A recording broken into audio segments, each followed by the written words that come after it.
going to be about is taking away every internet freedom we have to express ourselves, and then reframing all the freedoms that don't count as reframing and disguising those as the ultimate utopia that's going to save everybody.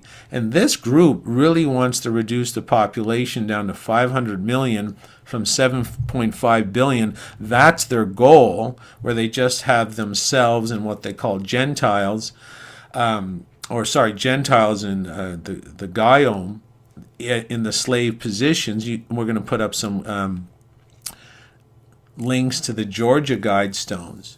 So this is what the cyber polygon is going to be about. But to get this going, to cause this disaster, they are predictively programming you to expect, and they will follow through in most likelihood. They will follow through because they've always followed through with this pattern of either talking about such an attack and then it happens, or actually being inside the exercise, rehearsing the actual attack itself, and the attack happens when there's boots on the ground.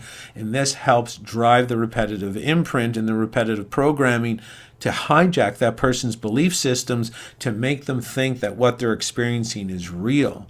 So the Cyber Polygon event, which you can read about, will be a complete shutdown, potentially. Can't say it's a guarantee, but I'm preparing for it. I suggest you prepare for it as well. Complete shutdown of the electrical grid in North America's summer months. This is going to get really sticky, stinky, and rotten, because that's what's going to happen to all the food. And people are going to be out on the streets because it's going to be warm. It could get really ugly. They're going to shut down the internet, and they're going to shut down the power grid. Again, that's going to cause so much chaos. So picture yourself with no electricity, food, and there's, even the grocery stores, right? They order by the internet. Boats are getting loaded up by the internet in various countries around the world to deliver your food. There's going to be a complete breakdown of the food chain. And if you go back and review, and I'll put up Jeff Berwick's video about Canada's road to tyranny, in October of 2020, a Canadian politician's spouse came online and announced herself as close to the government without her name, and said she had got hold of documents that literally drew out how this is going to happen in Canada. We're going to be driven into a communist, Nazi, euthanasia-based situation.